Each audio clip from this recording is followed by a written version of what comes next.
This from the USA Today, the case for and against each team going from worst to first in their division. This by USA Today. For the Browns, the case for few others on this list can claim the difference maker Cleveland has in Deshaun Watson. Offense has talent and stability to be one of the league's more productive units after years of pedestrian and two subpar outputs. Defense should be invigorated by Jim Schwartz simplifying things.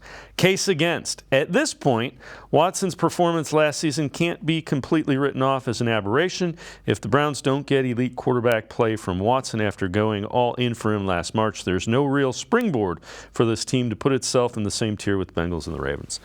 Fred, I disagree with the point. If you truly sit back and take an objective look at how it was stacked against Deshaun Watson, 700 days off, hadn't played in Kevin Stefanski's system, hadn't played with the guys he was playing with. 11 weeks they were playing. He came in 11 weeks after sitting on the sideline. There was no way he was going to perform the way he looked when he was in Houston. But to their point, if they don't get, it doesn't have to be elite. It has to be above NFL average quarterback play. It could be a long year. Well, absolutely. I mean, I've said this and I'll continue to say it's the most important, point for this season is the play of Deshaun Watson. But I disagree with that column as well. And I think for the Browns' sake, I think that they are going under the radar across the board nationally as a team that is, just a so-so team. I get that because based on the way Watson played last year, you mentioned, in addition to the 700 days off, there's a ramp up from game 1 to game 12, and every other player had played 11 weeks or 11 games, and he's just starting his season.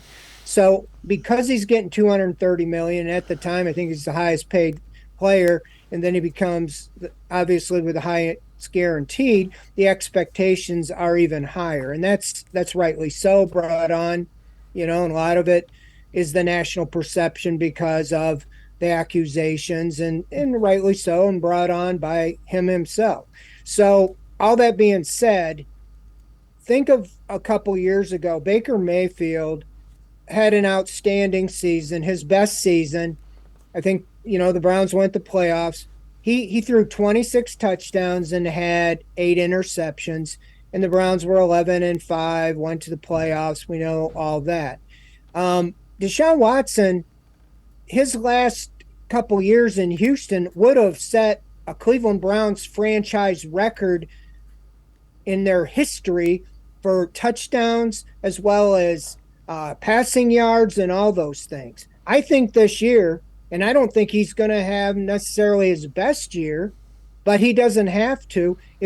I think he'll break the franchise record set by Brian Sipe this season. But even if he doesn't, if he just played the way Mayfield did 2-3 years ago, I think this team has improved itself on defense. And I keep coming back to that, to what Jim Schwartz. This defense let the team down 2 years ago. When Baker Mayfield was injured and playing terribly, the defense couldn't hold leads, and they were giving up way too many points. Last year, they gave up 23 a game. If Jim Schwartz's defense can just get it to around 20 or less, I think they'll win games just on the defensive play, let alone, I think this offense will be able to score more than 20 points a game.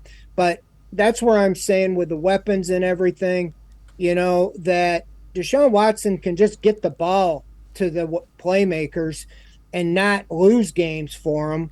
I think they can get to the playoffs. But yes, to win the playoffs, to get to the Super Bowl, he's going to have to be an elite player.